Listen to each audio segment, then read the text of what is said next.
ദേവന്റെ അറിയിപ്പ് പ്രകാരം സർദാറിനെ ദേവന്റെ റൂമിന് പുറത്തേക്ക് കൊണ്ടുവന്നു. ദേവൻ സാർ, എന്തിനാണ് ഈ വ്യക്തിയെ ഇങ്ങോട്ടേക്ക് കൊണ്ടുവരാൻ പറഞ്ഞത്? ബോഡി ഗാർഡ്സിൽ ഒരാൾ ചോദിച്ചു. ദേവൻ കോപം നിറഞ്ഞ കണ്ണുകളോടെ സർദാറിനെ അടിമുടിയൊന്ന് നോക്കി. ദേവൻ, ഇത് നിങ്ങളുടെ ഭാര്യയാണെന്ന് അറിഞ്ഞിരുന്നുവെങ്കിൽ ഒരിക്കലും ഞാൻ ഈ ഒരു ആവശ്യത്തിന് ഇങ്ങോട്ടേക്ക് വരില്ലായിരുന്നു. ഓഹോ, അപ്പോൾ വേറെ ഏത് പെൺകുട്ടിയോടും ഇങ്ങനെ ചെയ്യാമെന്നാണോ നിങ്ങൾ പറയുന്നത്? ദേവൻ കണ്ണുകൾ കുറുക്കിക്കൊണ്ട് ചോദിച്ചു. ഇല്ല ദേവൻ, ഞാൻ അങ്ങനെ ഒരിക്കലും ചിന്തിച്ചിട്ടില്ല. മിസ്റ്റർ സർദാർ, നിങ്ങളുടെ കാമത്തിനിരയായ ഒരുപാട് പെൺകുട്ടികളെ എനിക്ക് നന്നായിട്ടറിയാം. അതുകൊണ്ട് തന്നെ താനൊരു മാന്യനാണെന്ന് തെളിയിക്കാൻ വാക്കുകൾ കൊണ്ട് എന്നോട് പോരാടണമെന്നില്ല. സോറി ദേവൻ, ഞാൻ അറിഞ്ഞുകൊണ്ടൊന്നും.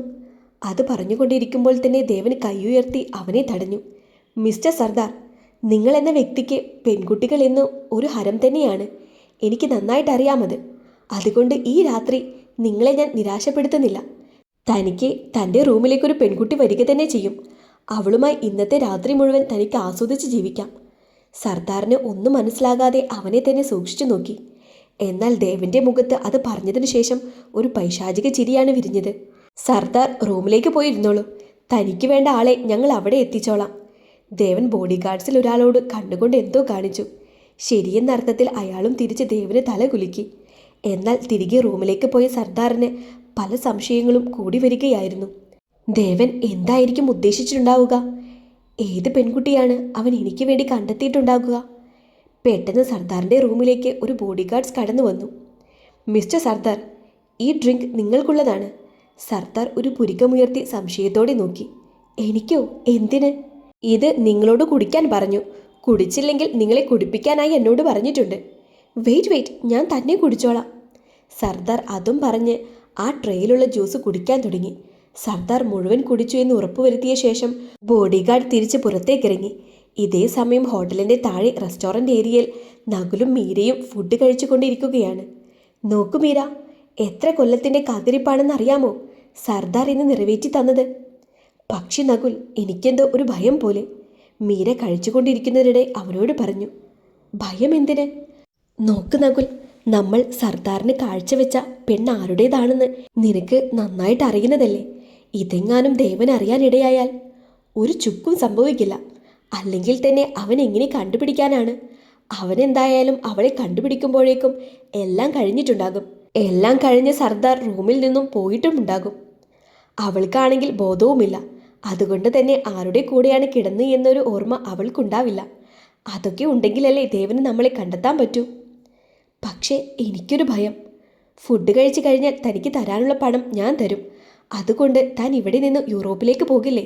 പിന്നെ തന്നെ ആർക്കും കണ്ടുപിടിക്കാൻ കഴിയില്ല. പോരാത്തതിന് താനാണ് ഗൗരിയെ സർദാറിൻ്റെ റൂമിലേക്ക് കൊണ്ടുപോയതെന്ന് ഒരു മനുഷ്യനും അറിയില്ല. തെളിവും ആരുടെ കയ്യിലുമില്ലല്ലോ. ഇത് പറഞ്ഞുകൊണ്ടിരിക്കുന്നതിനിടയിലാണ് മീരയുടെ ഫോണിലേക്ക് ഒരു കോൾ വന്നത്. അത് ഹോട്ടൽ റിസപ്ഷനിൽ നിന്നുമുള്ള കോളായിരുന്നു. ആ ശരി, ഞാൻ ഇപ്പോൾ തന്നെ വരാം. അത്രമാത്രം പറഞ്ഞുകൊണ്ട് ഫോൺ കട്ട് ചെയ്ത ശേഷം മീര നകുലിനെ നോക്കി. എന്ത് പറ്റി മീര? അറിയില്ല, റിസപ്ഷനിലേക്ക് ചെല്ലാൻ പറഞ്ഞിട്ടുണ്ട്. അതിന് നിന്റെ പേരിലെ ഈ ഹോട്ടലിൽ റൂമുണ്ടോ? ഇല്ല. നമ്പർ എങ്ങനെ അവർക്ക് കിട്ടിയെന്നൊന്നും എനിക്കൊരു പിടുത്തവും കിട്ടുന്നില്ല. ശരി, താൻ ചെന്നിട്ട് വാ. മീര ഒരു നെഞ്ചിടിപ്പോടെ റിസപ്ഷൻ ഏരിയയിലേക്ക് നടന്നു. അവിടെ കുറച്ച് ബോഡി ഗാർഡ്സ് നിൽക്കുന്നതായി അവൾ കണ്ടു. മാഡം, ഒന്ന് ഇങ്ങോട്ട് വരുമോ? മീരയെ നോക്കി റിസപ്ഷനിൽ നിൽക്കുന്ന ഒരു ലേഡി പറഞ്ഞു. അവളുടെ മുഖം ആകെ വിളറി തുടങ്ങിയിരുന്നു. എന്ത് പറ്റി? മാഡം, നിങ്ങൾ ഈ ഹോട്ടലിൽ വർക്ക് ചെയ്യുന്ന ആളാണോ? അല്ല. നിങ്ങൾ ഞങ്ങളുടെ ഹോട്ടൽ യൂണിഫോമിൽ ഇവിടെ ഉണ്ടായിരുന്നതായി 1-2 പേര് പറയുന്നുണ്ടല്ലോ. അയ്യോ, നിങ്ങൾക്ക് ആളും തെറ്റിയതാകും, ഒരിക്കലും ഞാനാവില്ല. പക്ഷേ മാഡം, CCTV ക്യാമറയിലും നല്ല വ്യക്തമായി അത് പതിഞ്ഞിട്ടുണ്ടല്ലോ. മീര നിന്ന് വിയർക്കുന്നത് കണ്ട് ബോഡി ഗാർഡ്സ് അവളെ തന്നെ ഉറ്റുനോക്കി. അത് പിന്നെ ഞാൻ ഇവിടെ വന്നപ്പോൾ നോർമൽ വേഷത്തിലായിരുന്നു. പിന്നീടാണ് അത് നിങ്ങളുടെ യൂണിഫോം ആണെന്ന് ഞാൻ മനസ്സിലാക്കിയത്. അതുകൊണ്ട് തന്നെ ഞാനത് ചേഞ്ച് ചെയ്ത് വേറൊരു ഡ്രസ്സ് ഇട്ടു. പിന്നീടൊന്നും സംസാരിക്കാൻ അനുവദിക്കാതെ ബോഡി ഗാർഡ്സിൽ ഒരാൾ മീരയെ പിടിച്ചു വലിച്ചു. എടോ തടിയാ, താൻ എങ്ങോട്ടാ എന്നെ കൊണ്ടുപോകുന്നത്? അടങ്ങി നിൽക്കടി അവിടെ. നിനക്ക് ഇന്നത്തെ അത്താഴം ഞങ്ങളുടെ ദേവൻ സാറിൻ്റെ വകയാണ്. അത് കേട്ടതും അവളുടെ കണ്ണുകൾ വെളിയിൽ വരുന്നത് പോലെ വിടർന്നു പോയി. വാട്ട്?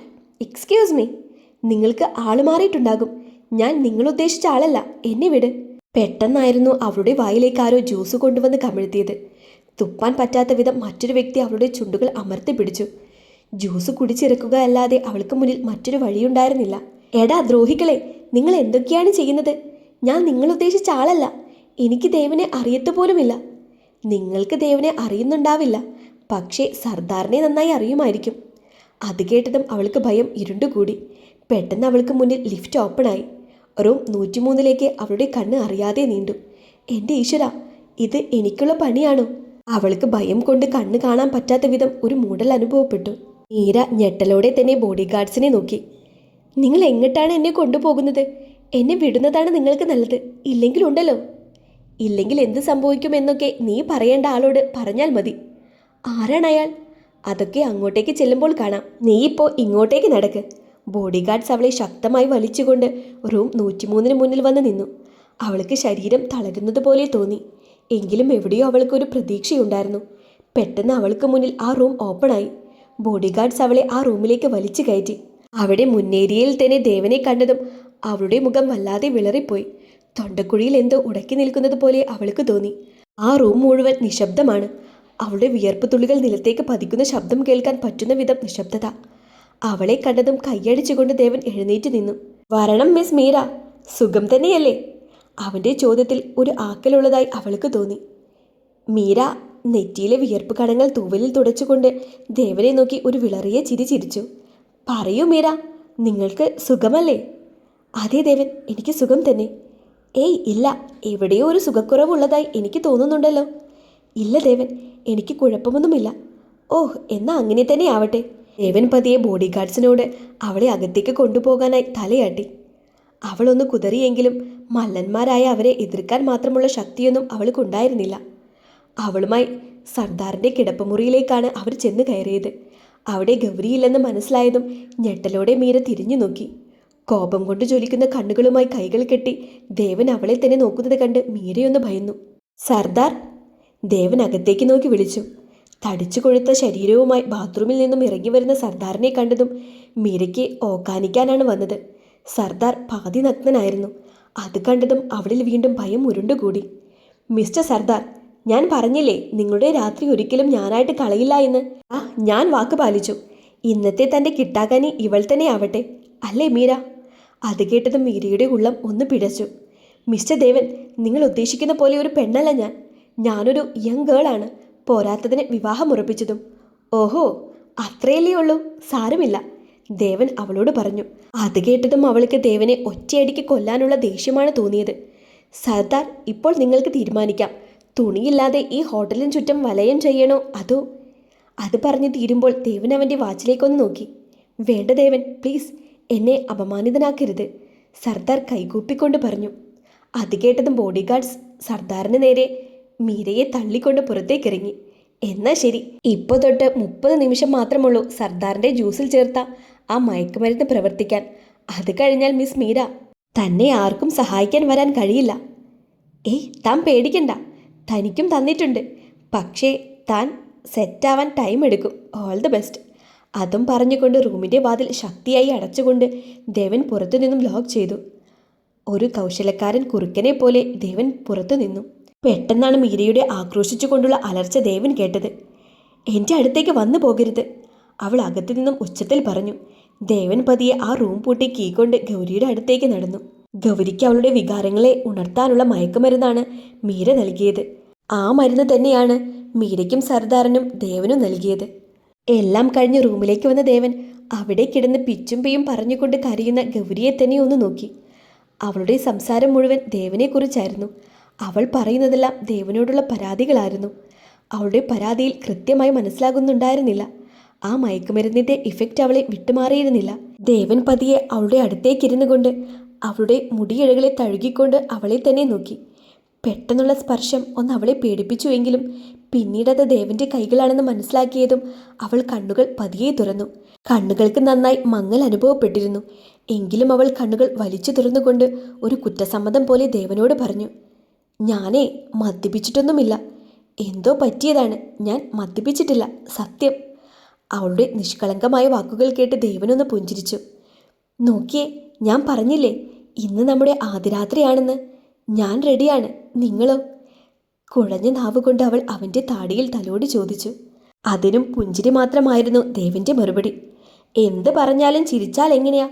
പറ, ഇന്ന് നമ്മുടെ ആദ്യരാത്രിയല്ലേ? ഇല്ല ഗൗരി, നീ ഇപ്പോൾ റെസ്റ്റ് എടുക്ക്, നാളെ ആവട്ടെ.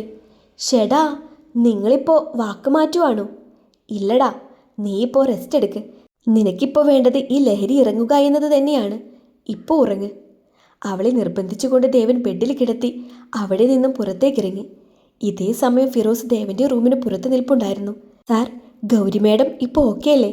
അതെ, പക്ഷേ കുടിച്ച ആ മയക്കുമരുന്നിൻ്റെ എഫക്റ്റ് വിട്ടിട്ടില്ല. ഡോക്ടറെ വിളിക്കണോ സാർ? ഏയ്, അതിൻ്റെ ആവശ്യമുണ്ടാവില്ല. അവളൊന്ന് റെസ്റ്റ് എടുത്താൽ തീരാവുന്ന പ്രശ്നം മാത്രമേ ഉള്ളൂ. അല്ല സാർ, നിങ്ങളുടെ റൂം സെറ്റ് ചെയ്യുന്ന ആൾ വന്നിരുന്നു. അത് പറയുമ്പോൾ ഫിറോസിന് വല്ലാത്ത ചമ്മൽ തോന്നി. റൂം സെറ്റ് ചെയ്യുന്ന ആളോ? അതെ സാർ, ഒരു റൂം ഡിസൈനറെ പറഞ്ഞിരുന്നില്ലേ? ഓഹ് അങ്ങനെ. എന്തായാലും ഇന്ന് വേണ്ട, പറയാമെന്ന് പറഞ്ഞേക്ക്.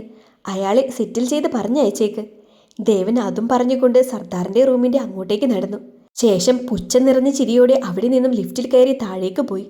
ഇതേ സമയം എല്ലാം കൊണ്ടും ആ പൊണ്ണത്തടികനും മീരയും തമ്മിൽ ലഹരിയിൽ മതിമറന്നു തുടങ്ങിയിരുന്നു. പിറ്റേന്ന് രാവിലെ എല്ലാം കൊണ്ടും തലേന്ന് സർദാറുമായി മീര ഒന്നിച്ചിരുന്നു.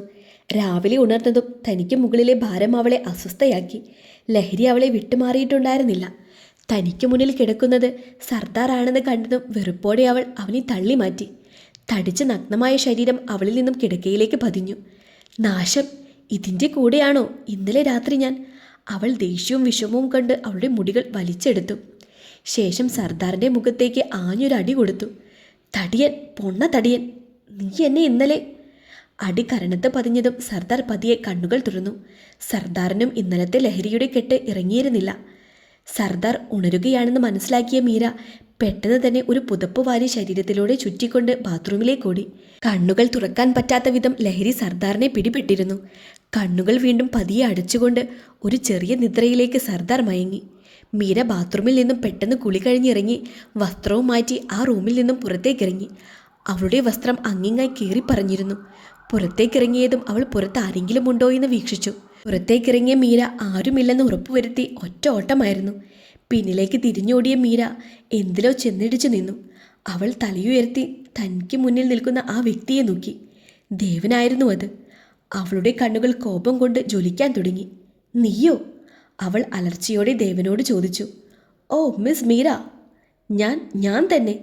ദേവൻ, നിങ്ങളൊരു പെൺകുട്ടിയോടും ചെയ്യാൻ പാടില്ലാത്ത ചതിയാണ് ഇന്നലെ രാത്രി എന്നോട് ചെയ്തത്. അതിന് ഞാൻ നിന്നെ എന്ത് ചെയ്തു? ഒന്നും അറിയാത്തതുപോലെ കളിക്കരുത് ദേവൻ. കൈകൾ രണ്ടും കെട്ടിക്കൊണ്ട് അവളുടെ കണ്ണിലേക്ക് തന്നെ നോക്കി നിന്നു ദേവൻ. നിങ്ങൾക്ക് ഒരുപാട് പണമുണ്ടായിരിക്കാം എന്ന് വെച്ച് എന്നെപ്പോലുള്ള സാധാരണ പെൺകുട്ടികളുടെ ജീവിതം നശിപ്പിക്കാൻ ഒരുങ്ങുന്നത് എത്ര നീചമായ പ്രവൃത്തിയാണ് മിസ്റ്റർ ദേവൻ. ആണോ മീര? അപ്പോൾ നീ ഇന്നലെ രാത്രി സർദാറിന് വേണ്ടി എൻ്റെ ഭാര്യയെ കാഴ്ചവെക്കാൻ നോക്കിയതോ? അത് നല്ല പ്രവൃത്തിയാണെന്ന് നിനക്ക് തോന്നുന്നുണ്ടോ? മിസ്റ്റർ ദേവൻ, നിങ്ങൾക്ക് അവളില്ലെങ്കിൽ ഒരുപാട് പെൺകുട്ടികൾ വേറെയുണ്ടാകും. അവൾ നിങ്ങളുടെ ഭാര്യയാണെന്ന് ഇതുവരെ എവിടെയും നിങ്ങൾ പരാമർശിച്ചിട്ടില്ല. അതുകൊണ്ട് തന്നെ അവൾ നിന്റെ ഭാര്യയാണോ എന്ന് എനിക്കും സംശയം തന്നെയാണ്. അവളുടെ സൗന്ദര്യം കണ്ട നീ അവളെ കൊണ്ടു നടക്കുന്നതെന്നും എനിക്കറിയാം. നിനക്ക് അവൾ പോയാൽ വേറെ പെണ്ണുങ്ങളെ ഒരുപാട് കിട്ടും. അവളുടെ നീചമായ വാക്കുകൾ കേട്ട് ദേവന്റെ മുഷ്ടി ചുരുണ്ടുവന്നു. Shut up your bloody mouth. ഇനി ഒരു വട്ടം കൂടെ നീ അവളെപ്പറ്റി ഇതുപോലെ സംസാരിച്ചാൽ ഇന്നലത്തെ രാത്രി സർദാറിൻ്റെ കൂടെ നടന്ന എല്ലാ ലീലാവിലാസങ്ങളും ഈ ഇന്റർനെറ്റ് മൊത്തം പരക്കും. പിന്നെ നീ ജീവിച്ചിരിക്കുന്നതും മരിക്കുന്നതിന് തുല്യമായിരിക്കും. മിസ്റ്റർ ദേവൻ, നിങ്ങൾ ഇന്നലെ എന്നെ ആ സർദാറിന് കൊടുത്തു. ഇന്നിപ്പോൾ പറയുന്നു അത് പുറലോകം അറിയുമെന്ന്. ഞാൻ പിന്നെ ജീവിച്ചിരുന്നിട്ട് എന്താണ് കാര്യം? നിന്നെപ്പോലുള്ള ഒരു പെണ്ണ് ജീവിച്ചിരിക്കണമെന്ന് ഒരിക്കലും ഞാൻ ആഗ്രഹിക്കുന്നില്ല. മിസ്റ്റർ ദേവൻ, നിങ്ങൾ ദയവ് ചെയ്ത് അങ്ങനെയൊന്നും ചെയ്യരുത്. ഇത്രയും നേരം സിംഹമായി ഗർജിച്ചു കൊണ്ടിരുന്ന മീര എലിയെപ്പോലെ ദേവനോട് കെഞ്ചാൻ തുടങ്ങി. ഞാനായിട്ട് ഇത് ആരെയും അറിയിക്കാൻ പോകുന്നില്ല. ഇനിയും ഗൗരിക്ക് മുന്നിൽ ഈ ഒരു തടസ്സമായി നീയോ നിന്റെ അടുപ്പമുള്ള ആരെങ്കിലും വന്നാൽ അതിനെല്ലാം ഇരയാവാൻ പോകുന്നത് നീ മാത്രമായിരിക്കുമെന്ന് നിന്റെ ഓർമ്മയിലിരിക്കട്ടെ. മിസ്റ്റർ ദേവൻ, ഞാൻ ഒരിക്കലും നിങ്ങളുടെ ജീവിതത്തിലേക്ക് ഒരു തടസ്സമായി വരില്ല. ഞാൻ മാത്രമല്ല, ഞാനുമായി ബന്ധമുള്ള ആരും തന്നെ നിങ്ങളുടെ ജീവിതത്തിലേക്ക് വരില്ല.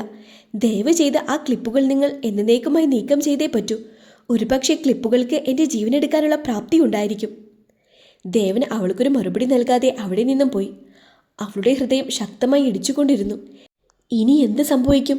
ദേവൻ ആ ക്ലിപ്പുകൾ തനിക്കെതിരായി ഒരു അസ്ത്രമായി പ്രയോഗിക്കുമോ? എന്നെല്ലാമുള്ള ചിന്തകൾ അവളെ തളർത്താൻ തുടങ്ങി.